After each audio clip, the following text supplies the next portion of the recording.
My name's Jim Ney, and I'm an Enid person, born and raised. Had a photography studio in 1968, and I had been operating a studio for several years before that.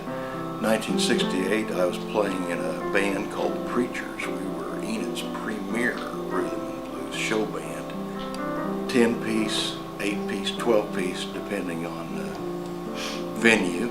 In 1968, I was also a member of the National Guard, and one of the things we were trained every weekend, we trained in stomp and drag.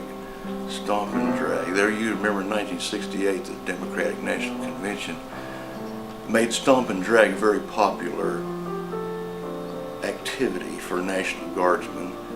We didn't go fight in Iran. We were ready to go to the streets and take on activists and dissenters. And happily, I never had to do that. We never had to do that, but we were ready here.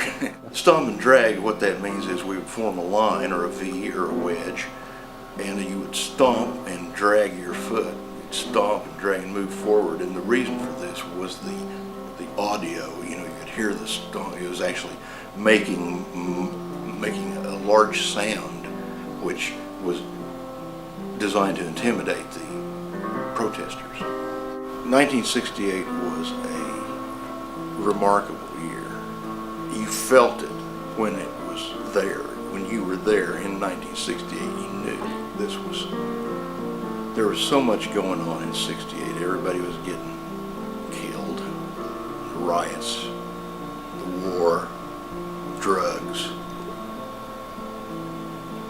The world has quite changed since 1968. It had almost a personality in 1968 because there was so much going on. One thing that was happening in 1968 that was so scary was the intolerance of some older people for younger people. If a younger person had an idea that was somehow contrary to the establishment or to the mores of the community, long hair, perhaps the way they dressed, the things the clothes they wore, there was no tolerance for this in 1968.